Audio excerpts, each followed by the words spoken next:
Rally Poland celebrates its 70th running as round 9 of the 2013 European Rally Championship, and this long-time European Rally event, formerly a World Rally Championship event as well, welcoming the drivers to what is promised to be a very difficult set of stages. I'm Martin Haven. Sitting alongside me is Guy Wilkson. Guy, the weather is certainly not helping, washed out a little bit of the recce days as well, but these stages are to be feared by the drivers, I think. Absolutely. This is absolutely. This has been a round in the European calendar and the World Championship for a good few years now, and it has a notorious name for being very, very fast and doesn't take prisoners. You know, it's as we can see, there's a lot of water lying around in this area, but it has rained a heck of a lot over the last week. Well, the same as in a lot of Europe. Summer has finally broken. It's been a long, hot summer, and at the moment, the rain, the mist hanging overhead, dull skies. Looks as though we're going to have a pretty wet event. We've got 2 runnings of this live stage today, and another stage we'll show you twice tomorrow as well in our roundup of round 9 of the European Rally Championship. Jan Kopecky, the Czech driver, is the championship leader, 109 points ahead of his closest rival, which is Ireland's Craig Breen. Brian Bouffier a further 15 points behind. And Kopecky, having picked and chosen his events throughout the season, he's in a slightly difficult position. I mean, it's one that everybody wants to be in with a massive points buffer, but basically it's his to lose, and that might be a bit of a drama. Absolutely, he has not an unassailable lead in the championship, but he definitely has a big lead in the championship, and as you can see from the pictures, I'm sure he's thinking, I don't want to make a mistake here. I've had some great results so far this year. I'm going to get a banker in now. Well, Kopecky, of course, the big news in his home event, but the big news here for rally fans and for Polish fans will be the presence of Robert Kubica, who has started the event well, and Katanovic as well, another of the local heroes, who won the R5, the latest generation of Ford Fiestas, also going strongly so far this morning. But you know, for all the fact that there are a host of Polish drivers, all eyes are going to be on Kubica to see exactly what he can produce. I mean, he's a massive sporting star in Poland. Absolutely, but I think you can see from these pictures it's going to be a great spectacle. You know, this is what real rallying's all about, you know. Could be around a British Championship, actually. It's so muddy. Could well be. Just adversity, the conditions are up against the drivers. It's going to be very difficult. High concentration is going to be needed, and the car to be very, very reliable. Frenchman Brian Bouffier is the man who leads the standings after the first 2 stages. Katanovic in second. Craig Breen down in 7th place. Didn't have a bad position on the road, but not either finding the car to the liking of the conditions or a brand new co-driver alongside him. That always takes a little bit of time to get used to. You can see car number 1, and that is Jan Kopecky heading towards the stage start. We'll take a quick pause and pick up the action in just a second.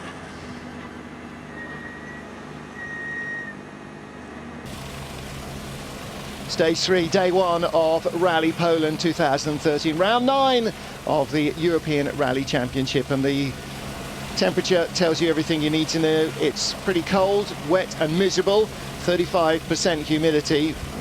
Yeah, that's probably in the air because there's a lot more humidity on the ground and waiting to come down as well. So getting our first live stage underway is Jan Kopecky of the Czech Republic. The Skoda driver, the championship leader by a considerable margin as we get the 5-second countdown and into the live stage. Váže pravá 6 přes horizont 30, levá 4,70, probrzdí levá 5 blbý skok 50, horizont středem, váže levá 4 plus 30, pravá 3 a levá 2 dlouhá 30, horizont a pravá 6 utáhne dlouhá 40. You can see straight away it's very difficult to read the roads, you know, there's not a lot of tree lines next to the roads, and the roads are very fast. The obvious line water and the potholes in the roads, but that's just the usual sort of stuff. But man, the lack of tree lines, you know, you're 100% reliant on the co-driver's pace notes. It's a long stage as well, 25 kilometres, and in these conditions, actually, there's as you say, with pretty deeply rutted tracks in places, and they'll be most rutted in the corners, which is where you want it to be least rutted. You know, you're just going straight through the top of standing water, and that gives you lots of opportunities to make a big mistake. Getting fairly crossed up over that jump, you can just see he's fighting the car all the time to keep it in a straight line with the resistance of the puddles on one side of the car. When it's so slippery like this, it slews the car at an angle to the road, so you know, even just keeping the car in a straight line is a big hassle, where normally you'd be relaxing and listening to the pace notes. A lot of distraction with all this weather and water on the road. And again, you see there as he comes around that right-hander, big hole in the road and a huge lake there to deal with. Of course, car leaving a few marks, but probably not that helpful. Levá 3 minus, 3 přes horizont 80, pravá 6 odbočot. Kurva, pravá 6 odbočot. So this is going to be one of the problems for them. They're going to have deeply cut tyres for the gravel tracks, and that means that you might as well be on ice when you're on the tarmac because you've got so little grip. Exactly that, and I was just listening there to see if the car struggled on braking, but Jan was very, very careful on the brakes. He prepared long before that junction. It's early in the stage, obviously he's going to be struggling for tyre temperature. You know, people always talk about tyre temperature, whether it's a motorcycle or whether it's a car on tarmac, on racing, but it matters on gravel as well. It makes the tyre work and it gives you so much more grip. And again, like you said, even on the tarmac, you're reliant on that. They're like plastic when they're not warm. Yeah, and like jelly, when you go for the brakes, the thing just squirms around all over the place. Well, you also saw the second starter, one of the highest running Polish runners, Mikołajki. I'm struggling with my Polish pronunciations this morning as he gets into the stage, but we'll follow Kubica. And we, you know, talked about this a moment or two ago. Massive championship lead. Frankly, if he crashes out here, it's not the end of the world. But of course, he doesn't want to. You know, he wants to take this year's championship in as dominant a manner as he can. You know, you don't want to be relying on a points lead. Absolutely not. I mean, Jan's obviously Czech, and as we go on board with Mikołajki, oh, replay. Oh, a close one. Like, that's, oh, no. Telegraph pole. I saw that coming. On the co-driver side, naturally, yes. Well-trained rally driver. Yeah. As I was saying about Jan, you know, he's Czech. He's been driving for Skoda since 2004-05. He's been a stalwart. Oh, he can struggling there again. So slippery. And he'll be desperate to bring home a championship for Skoda, being a Czech driver. He's watched his teammate the last few years, or teammates of the last few years, bring home the championships. He wants to do it for his country and for Skoda. I tell you what, any British rally drivers watching, this will be very familiar territory. It's greasy, it's slick, it's narrow, you've got hedges on either side. Yeah, very familiar territory. Brian Bouffier on the line. Currently our rally leader, starting third. And I'll tell you what, Kubica was flirting with the hedgerows there as well.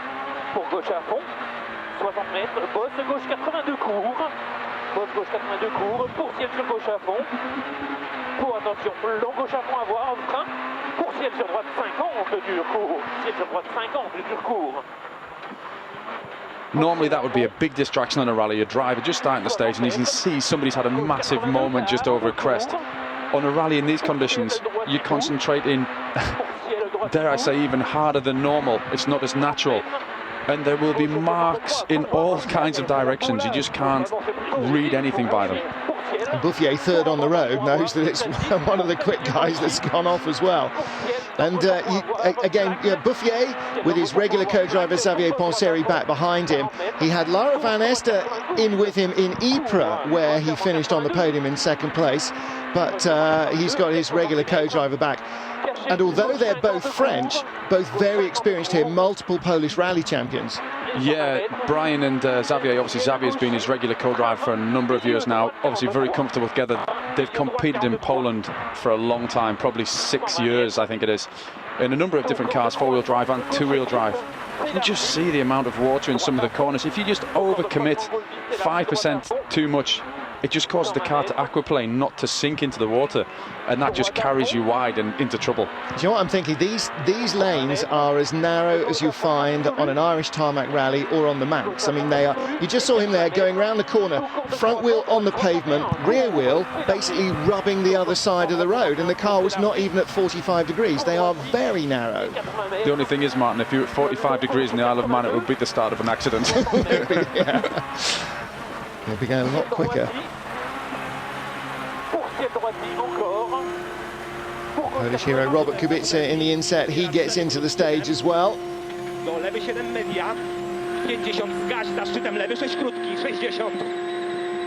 Irritating earth loop hum somewhere in the comms system.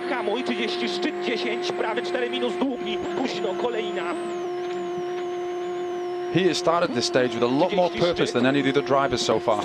I just wonder if, I would think it's more psychology than anything, because the cleaning effect, yes, you can see a little bit. So if he can stick on the exact line that the other cars have travelled on so far, he will get more grip. But as I've said, it's very difficult to do that in these scenarios. Again, as soon as you hit the ruts or the water, then all bets are off, really, aren't they?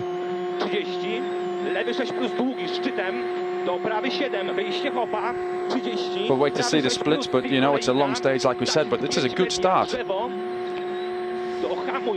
obviously know him a lot more for driving Formula 1 cars, but Robert's been doing a lot of rallying in the last 2.5 years, and in actual fact he had concerns over starting this event because on the recce they couldn't complete one of the days because the roads were so muddy that the recce cars couldn't actually get through there. So I'm sure he's had concerns after incidents he's had before in his life, but you know, I think he's very focused about his rallying now. Whether he's going to continue it or not, who knows.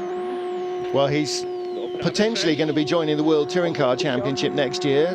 Citroën have announced that they're going to take Sebastian Loeb and Ivar Muller into World Tour. Well, Ivar Muller's already there, but he joins the team. Sebastian Loeb's going, and certainly the Citroën team are hopeful that they will get Kubica out in at least a few events. And again, that's you know, another step towards his acclimatizing as a racing driver. He loves rallying. I think he's found it enormously helpful. I mean, he was saying recently, one of the great things about making a comeback as a rally driver, not as a racing driver, is just physical hours behind the wheel. You get so much more time driving a car, and though it's not relevant to Formula 1 in terms of the dynamics of the car, it's all about his fitness. He still hasn't got movement enough in his right hand and his right arm. His forearm is still a problem for him. But he's saying, you know, I'm driving so many hours on an event. It would be months in a single-seater championship of any kind to get that kind of time behind the wheel, and so that's, you know, that's all part of the bonus for him. Absolutely, I think he's getting great enjoyment out of it. He really does enjoy driving, but I think rallying, as you can see, getting the opportunity to drive in these conditions. You don't drive Formula 1 cars down these roads, do you? You know, these roads are made for rally cars, or rally cars are made for these roads, and I'm jealous watching. Yeah. Well, you know, what I love about it is the fact that he, like Valentino Rossi, sort of discovered rallying and then went, oh my Lord, how good is this? You know, stuff that rally fans have known for years. Not sure I can see either of them standing in Dalby Forest in the middle of the night waiting for a Quattro to come by in the snow, but you know, all the same, it's a very visceral form of motorsport, very immediate, very physical, and it's great to see even a Formula 1 driver, you know, discovering that. You say that actually Robert was a staunch fan of rallying even before he had a go. I mean, he came to a test that I did before a Monte Carlo rally 3 or 4 years ago, and he stood and watched there all day. He stood and watched the car going up and down the road, myself driving obviously, and then he stood and watched and had a look around the car. He obviously has an interest, you know, and a passion for motorsport. He's a proper car guy, isn't he? Well, Bouffier rally leader at the moment. Again, you know, he's got to really take this championship by the scruff of the neck now, hasn't he? You know, he's got 100 points to catch up, which means it is all but an impossible chase, but certainly going to be impossible if he doesn't really attack. You know, Brian's got a couple of ulterior motives, hasn't he? He's doing a little bit of testing for Hyundai in the World Rally Championship car that they're developing for next year. But he's been a staunch Peugeot man for a lot of years. Obviously, he's driving a Peugeot this weekend, so and he knows. I think he would know these roads better than anybody else in this rally. Well, I know he knows these roads better than anybody else in this rally. So they'll be hoping to make a point. And he does have a little bit of celebrity status in Poland as well, because he's been rallying there for so long, and they love the sport. There'll be an interesting definition of home win for a French pairing in a Peugeot if they come out on top here. But as you say, I mean, his co-driver Xavier lives in Warsaw, so you know it's not exactly as if they're unknown here. Again, this wouldn't be out of this, you know, the stage is not unfamiliar to somebody who's competing in something like the Sunseeker. I mean, very sandy, very wet.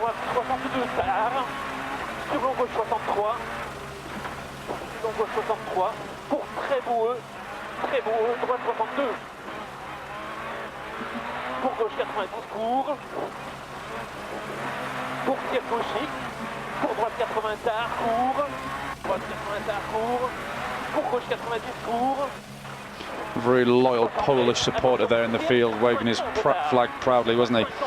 Probably just popped down from his house just up the road there.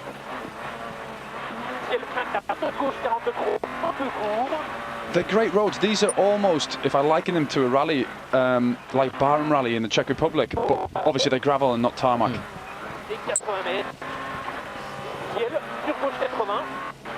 They are lethally slippy as well when it's wet, so yeah, that's another comparison. So it's not unfamiliar from a lot of the roads we're driving on in Russia. When we were at the World Touring Car Championship Moscow Raceway earlier in the summer, they weren't quite as wet then, but actually they were still pretty wet then too. Nie widać, prawy 5 plus krótki szczytem zostań, do lewy 5 60, szczyty 20. Just remember as well that Robert Kubica is driving with a turbo on his engine, and the other guys, he's got a 1600cc turbo engine. Mikołajki also has the same class of car, albeit his is a Ford. And the other two guys that we've seen so far, Brian Bouffier and Jan Kopecky, both driving naturally aspirated 2-litre engine cars.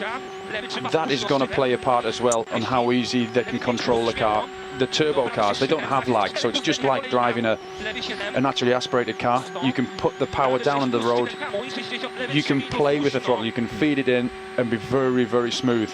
But obviously the turbo cars have more torque, so they're easy to get out the corners and find the traction a little bit easier. The first time we saw a direct comparison of regional rally cars versus Super 2000 was on San Marino last year, year before? Last year, I think. And certainly the drivers were saying that extra torque of the turbo makes the difference. You know, every time there's a corner, the turbo just has that little bit of extra advantage coming off it compared to a normally aspirated car, where you've got to get it right up 7,000-8,000 RPM before it's really hauling. The turbo produces from low down, and that's a slightly different driving style. It's sort of like having a bigger engine, basically. Yeah, absolutely, and I think it is going to play a part now. If they can be cutting down to the hard gravel underneath now with the turbo car, they can be putting that extra little bit of torque that they have, or they have a good amount of torque extra, they can be putting that into good use, you know, cutting down to the surface and finding the grip that's laid underneath. But it was interesting, actually, this shot, the helicopter shot before, you can see the car, the rear end of the car, fighting to, well, Robert's trying to fight to keep it in the ruts. As soon as it pops out, the back of the car just wants to slide away, and it's a difficult thing, it's confidence. You want to try and keep the car in the ruts and use the rut to turn in with understeer. If you have understeer and you pop out of these ruts, game over, you're off the road. So it's a real tricky balancing act. It was interesting there, the helicopter shot of Kubica's car looked relatively stable, but in the inset, Craig Breen, busy hands. I mean, that's what you'd be seeing from Kubica as well, you know, not quite lock to lock, yawing your way down the straight like a Mini with a slip diff, but very, very busy. And some of these corners are so painfully slow. If you carry in a couple of kilometres an hour too much speed, you're just going to go off up the bank. Well, he's using the bank there. Perfect timing. 30, szczyt lewą, lewy 7, 30, prawy 5 plus krótki, błoto, głęboko. 30, szczyt lewą. Biggest thing in these conditions, when it's so unpredictable, you have to keep a little bit in reserve. You cannot push to make time on people, because if you do, something will catch you out around a blind corner, some water. You carry too much speed, you aquaplane, you're going to go off the road or touch something, whether it be a tree, a pole, a fence or anything. Just have to keep a good 10% almost in reserve, you know, that they're pushing hard when they can see it. It's a little bit like driving without nose. Very much so, actually, yeah, in these conditions, because it's so treacherous. A lot of surface changes, like you said before. We've seen sand. We've also seen clay in some corners, the tight corner that they were turning around before. Very, very slippery. Back to tarmac. And there, yeah, off a deep, muddy, rutted corner straight onto tarmac. So the tyres will be shedding mud as fast as they can. But what you don't want there is a nice, fast right-hander within a few metres of coming off that transition. 50, prawy 6 plus media. Otwiera 7, bardzo długi szczytem, trzymaj. 80, prawy 5 media z drogi. You can see from the pictures just how corrugated the road is. If you're in a road car, all the way along. But I mean, one of the most bizarre things about a rally car, whenever you're riding one, is just the way that they iron everything out like a magic carpet. Absolutely, I think if you drove a road car down there at half the speed, if you had fillings, they'd fall out. Yeah.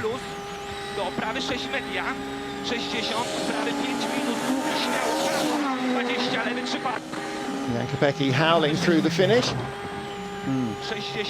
Right, we didn't get time from him, and this might be time for a pen and paper. So Neil Cole is down at the stage finish. Hope he's wrapped up warm. We'll have a quick word with Jan Kopecky. You can see Kubica in the main picture, the tail of the car just flailing around on the stage. Okay, let's hear from Neil. Yeah, it looked like you had at least one moment in there. Talk us through it. I don't know. Sometimes I had a feeling that I was not driving the car, you know, just spectators with Pavel, and very difficult stage. Few places, unbelievable how it was slippy. No grip at all, like on the ice. And can you compare it to any other stages you've done before? I have to say, yeah, maybe in Turkey, but over there I pulled quite deep to the ditch, you know. So hopefully it's not going to happen over here. Well, there you go. Exactly as you said. Interesting that he too was spectating for some of the stage. We'll take a quick break. Get back in a second. Seconds quicker than Jan Kopecky, and so Bouffier continues to extend his lead, and this is exactly what he needs to do to try and haul in the Czech in terms of championship points. Neil Cole is down there. We'll have a quick word from Brian, and then we will catch up with Mikołajki Kosciuszko, who has just finished. Brian, an incredibly quick time through there. How did you do it? It was okay. Just in an airpin, the engine has been stopped.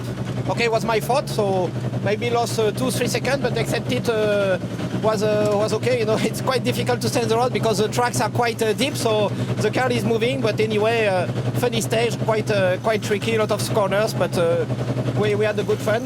Up to now, the time is good, so looking forward to the guys before. Well, Mikołajki Kosciuszko, who set the fastest time before Bouffier, saying that it was a very muddy stage. He said the car's full of mud, our overalls are covered in mud, I've even got mud in my helmet. So, yeah, I think that pretty much sums it up.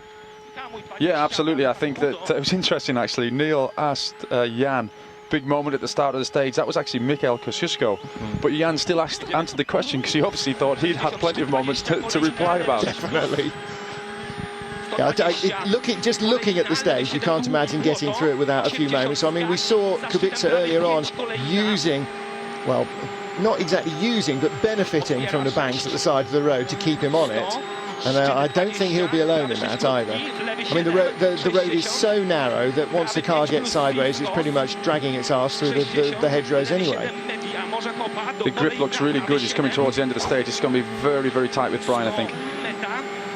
He's absolutely flying. One thing that Kubica does not lack, and that's commitment. That's the fastest time on the stage. Yeah. 2 seconds quicker than Bouffier. I said at the start, he was driving with purpose, didn't I? It looked like it. He looked focused then. I think he's got 2 speeds, hasn't he? Flat out and just a bit too quick. Yeah, well, I think we've all had those from time to time. Well, let's get Neil Robert, Cole in the door. Quickest so far through there. How was it? Yeah, it was very good. I think this is new stage for everybody. So, you know, the other drivers, they don't have huge advantage of knowing the roads, but the conditions are so difficult. It's incredible. It's every corner you can go off, but not because you are pushing too much, because suddenly the grip level change, suddenly there are huge lines which are kicking you out of the road, so very, very difficult. And in Polish, please. Bardzo trudny OS. Praktycznie na każdym zakręcie można wylecieć, nie dlatego, że się jedzie dosyć szybko, tylko po to, dlatego, że jest no, maksymalnie ciężko, dużo błota, w jednych miejscach trzyma, w drugich nie. Są też duże kolejny, które praktycznie cię wywalają z zakrętu, także jedzie się masakrycznie.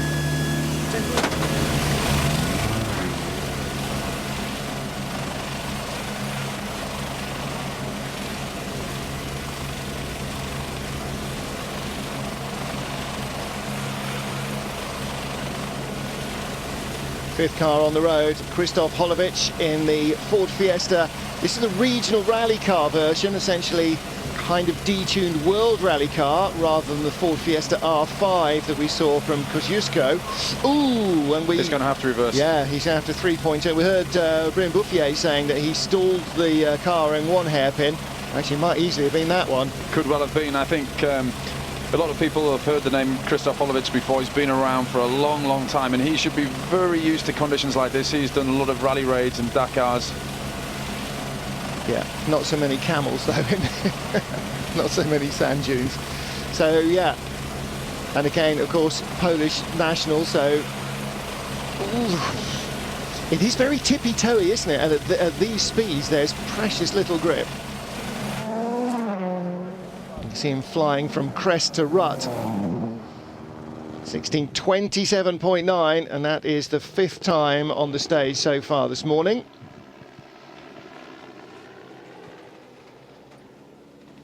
Behind him on the road, Craig Breen with brand new co-driver, the Belgian lady Lara van Ester. And again, busy hands from Craig.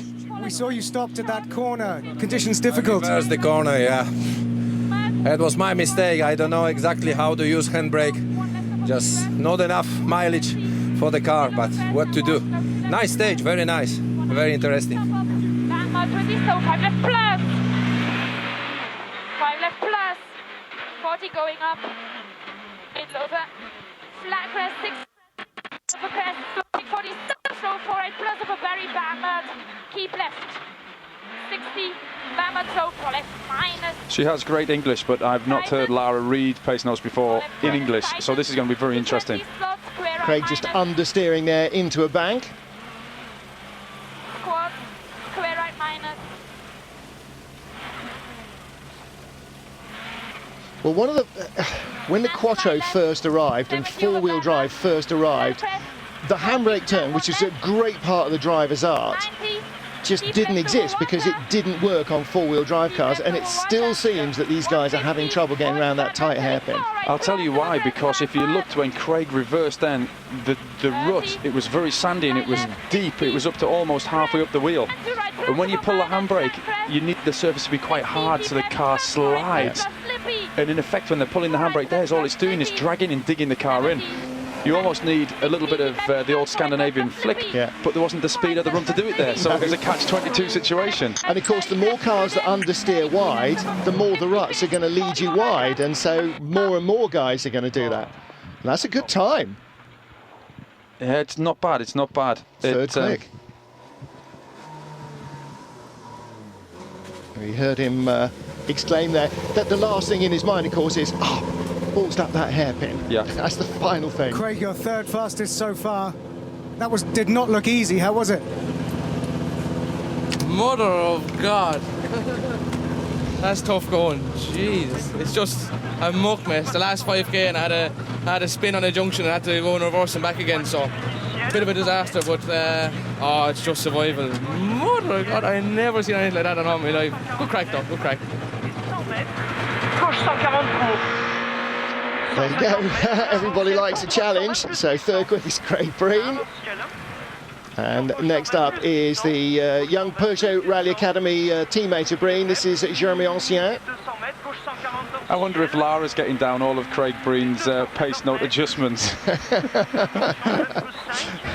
I know she can speak good English, but I wonder if she quite understands Craig's accent yet.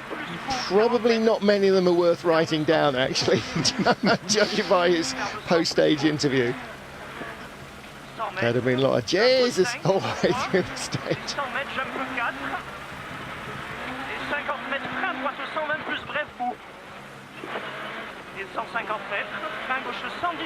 Oh, mudfest. Yeah, look at the shortcut, long cut. Somebody's been straight through. In fact, a couple of cars. Whoa, who's running wide? Yeah. Okay, well, that's just after where Craig nosed off on the left. And again, see exactly what I mean there. The corner's just going to get worse and worse. Digging the holes. And this stage has to be run again. Yeah. You'd like to think there'll be somebody out with a lorry load of stuff tamping it down, but that's just not going to happen. It did used to happen, that type of thing, in Finland, when we used to use the narrow roads in the forest to join the wide roads, because the junctions don't get much use. When you're keeping up speed in between the trees, it's fine. As soon as you come to a slow corner and you're putting a lot of load through the car, obviously therefore into the road, it just digs out, and once it starts to dig out, it only gets worse. Okay, time to beat is 16:23 of Craig Breen. He's not got anywhere close to that in the battle of the two Peugeot juniors. 16:56. Well, Breen, having had a spin and the problem at the hairpin, seems to have done pretty well out of that.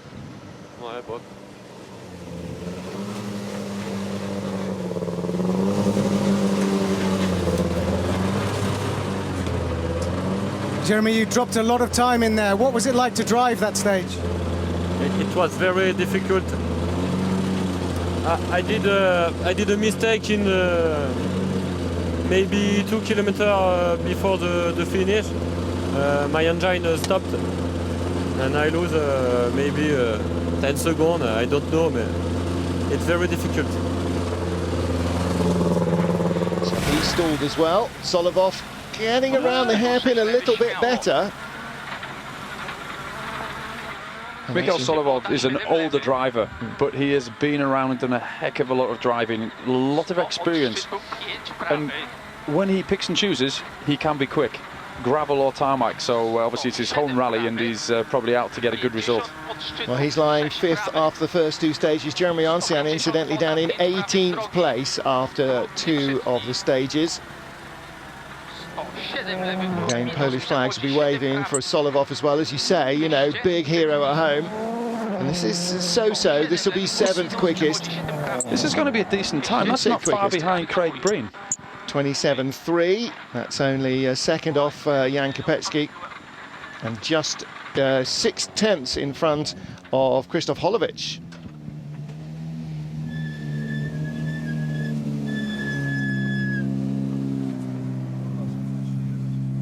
It was the 6th fastest time through there. Talk us through it. Very difficult stage. I push like a hell, but it's not enough. What do you have to do different? Drive quicker, get better suspension. Thank you. Straight to the point. That was a classic Ari Vatanen. Your car is great, driver rubbish this morning. That was what do you have to do? Drive quicker. Excellent. There's a veteran driver talking. Kajtan Kajtanovic. You see, some of it actually looks almost dry. Well, it's a trade-off. For first on the road, you'll have slippery parts. Oh, go round, go round. This guy's lying second in the rally. You can see somebody's actually gone round the side there. Yep. So this guy is lying second in the rally, so he's on a big push, and you know, he was only 5.8 seconds down on Brian Bouffier before the start of this stage. But here, for example, you can see the grip is better with the cars passing on the road. But for example, this part here, exactly straight away after, will only get worse. You can see all the mud and grass being dragged onto the stage, and it just fills the tread of the tyre, makes it more like a slick tyre, so you struggle to unblock the tyre exactly like that. And it is really claggy, isn't it? I mean, that's vile. You walk across there with your wellies on, you know they're going to weigh 2 kilos by the time you get to the other side of the track. I use a technique in these conditions when it's really slippery like that. It's not smooth at all on the brakes, but you brake hard, then you accelerate very quickly to throw the mud out of the tyre that you've just filled the tyre with, to brake again. Very quick acceleration, obviously enough, because you're trying to slow the car down. Estonia's Martin Kangur flying towards the line in his Ford Fiesta R5 as we remain on board with Kajtanovic. And they've got a very different sound, don't they? They don't sound as if they're being driven half as aggressively as the Super 2000 car, because they're not using that full extent of the high rev range all the time. And actually in these conditions, it's probably exactly what you want, is low plugging torque, more than sitting there with some tarmac screamer. Ooh, he did well, he did well. This is going to be a quick time, I think. Martin, talk us through the driving Not conditions Martin's. in that stage. It was so-so. In some places it was quite good grip, and in other places there were no grip at all, so very difficult. We went straight in one junction as well, so we lost some time there. Not to take anything away from Martin, but I know him very well. But Mr. Kajtanovic here seems as if he's got the bit between his teeth. If he does, well, if he can get around this hairpin with no problems. Well, that could save him 6-7 seconds on anybody else, and that's to just dump the clutch and really fire it around. But he's getting the car out of the ruts. Actually, more different lines go through there, the more the ruts are going to be broken down, and actually the later runners will probably be much more random with their approach, and that will help him, Matt. So then you just end up with a great big bomb hole by the time we come back at stage 7. You end up with either two massive ruts with a massive sand pit surrounding it, which you don't know where to go then. Because if you go in the big ruts, you might get bellied out on the sump guard because it's such a slow corner. It'd be like rallying a Mini. The ruts get too deep, you just sit on the sump. That's it. 16:14, third quickest. That's not bad at all. So fastest so far is still 16:01, Robert Kubica. Second quickest, 16:03, Brian Bouffier, and 16:14 for Kajtan Kajtanovic, the third quickest man on the stage. I think we're going to have a change of position overall here, aren't we? Yeah. Brian Bouffier will still be leading. Yeah, Kajtanovic was 5.8 behind. Third quickest so far. How did you do it? I don't know. I just keep going. It's a very tricky stage. Many deep tracks, so much mood, but we still have so much fun with driving. Thank you. It's for me it's a new car. Everything is new. Yeah. Sequential gearbox. Fantastic car. And describe the stage in Polish for us, please. Excuse me? Polska. Powiedz o polsku. Że to jest bardzo techniczny odcinek, bardzo dużo błota, dużo głębokich kolejn. Fantastyczny samochód, choć dla mnie całkiem nowy. Mam sekwencyjną skrzynię biegów i bawię się nią. Fajnie. So the new M Sport Ford Fiesta, giving him plenty of enjoyment. He was really calm and collected at the end of that stage, wasn't he? He's enjoying himself. Yeah. Oops. Superficial, doesn't matter a jot. A mere scratch, a mere scratch. But again, we've seen it so many times, haven't we? The car, you know, sliding wide, just dragging in the hedgerow because the roads are so narrow. And that's on these little compact hatchbacks. I'm not sure I fancy being somebody in a full-length saloon. Whoa, straight on. And around the outside. But you've got to get back on quick because there's a fence waiting there. I think the farmer planned that one, didn't he? He took his fence out for the weekend. This is Dominykas Butivalis from Lithuania. Yeah, I tell you what, the small, I mean, and let's face it, Fiesta's not exactly a long car, but once you get, you know, a big four-door sedan like the Lancer, that looks like a big old handful. You can see straight away, can't you? The overhang at the front and the overhang at the rear, add them both together, and that's the extra that you're carrying around these small, narrow roads. And obviously, like you say, once you start to slide, the road becomes an awful lot narrower before you start to touch the front end or the rear end. So yeah, it's a big bust to be taking around these roads in these conditions. Plus the longer wheelbase. Yeah, you could easily imagine, you don't have to get too far wrong to get this thing wedged between the hedgerows. Many a stage in Ireland has been stopped, and on the Isle of Man, by a car getting sideways and just having, you know, nose in and tail on and be 90 degrees to the direction of travel and not be able to move. And you could see that happening here quite easily. It's good to see the spectators are still enjoying it, isn't it? Yeah. They're mad for it. Well, listen, you know, when you come out to watch a rally, and fans won't need any, you know, notification of this. Basically, you go and find a nice point, either that somebody knows or that you know from years gone by, and you're there for the day. And, you know, if they come through twice, then that's a bonus, and you don't have to spend too much of your time legging it to the next stage. That's half the fun, isn't it? Yeah. Well, doing it sedately. Well, no, half the fun is trying to leapfrog all the way down the RAC rally for 3 days and 3 nights, but those days are gone. So yeah, I mean, it is a day out. The Poles are very keen rally fans, and they know rally, and they will be trying to see as much as they possibly can, as well as have the biggest and wildest parties at the same time as well. Good effort, well done. Yeah. In a big car like that, that's a great. Not bad at all. And attempt. I think nobody now is even remotely going for the handbrake. They're just trying to power their way through it.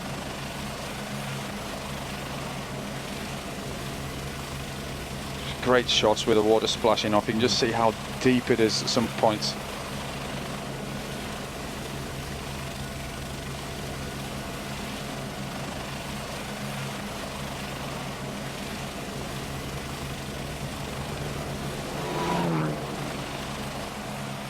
He's not hanging around for a Group N car through there in those conditions. That time difference is absolutely acceptable.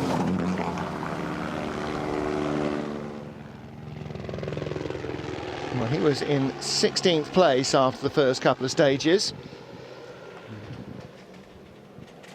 So let's see what he's produced. 10th fastest time, 50 seconds behind. Well, he is the 12th car on the road, in fact.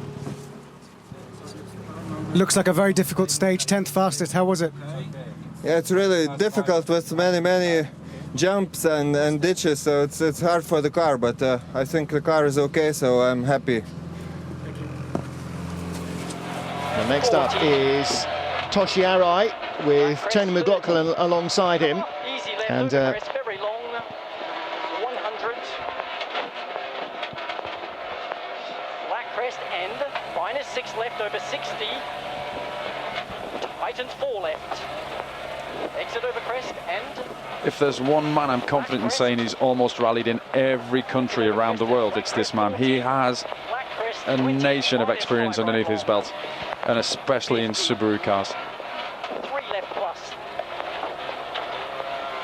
I was just wondering, has he ever rallied anything else? Certainly not to my memory in years. Hairpin 1 right. Kinks 40. I tell you what, though, those ruts are getting deeper and Those deeper. ruts, if you get the inside, you can just see that you dump the clutch, like you said earlier, and the back end just steered itself around.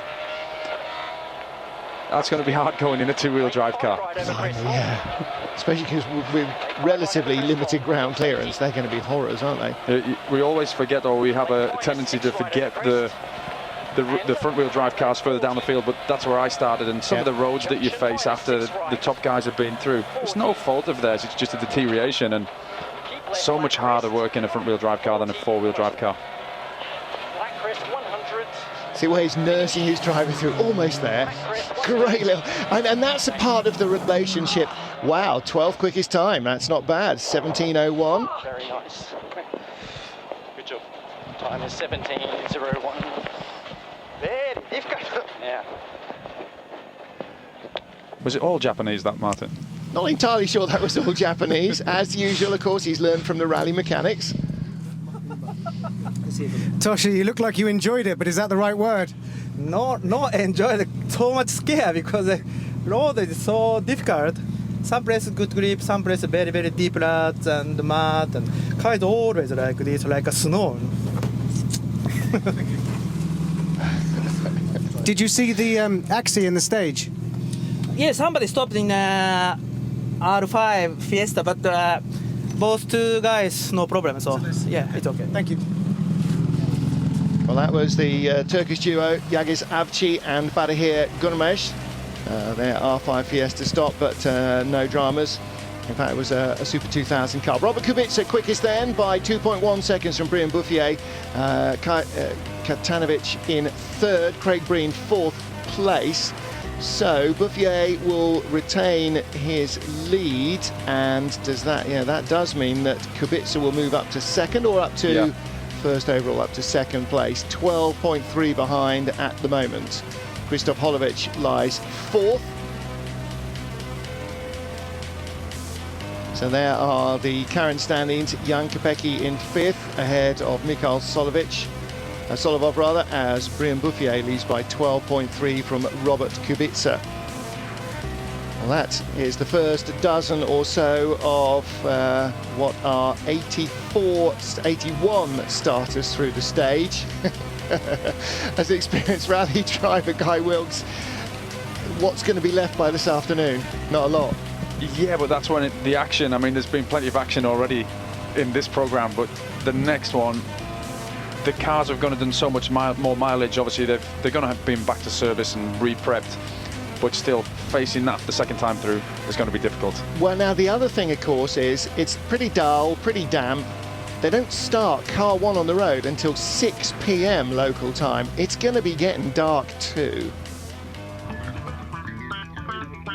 So join us then, 1800 CET, that's 5 British time this afternoon, British summer time, for stage 7, the second running of this stage. There are a lot of close scrapes the first time through.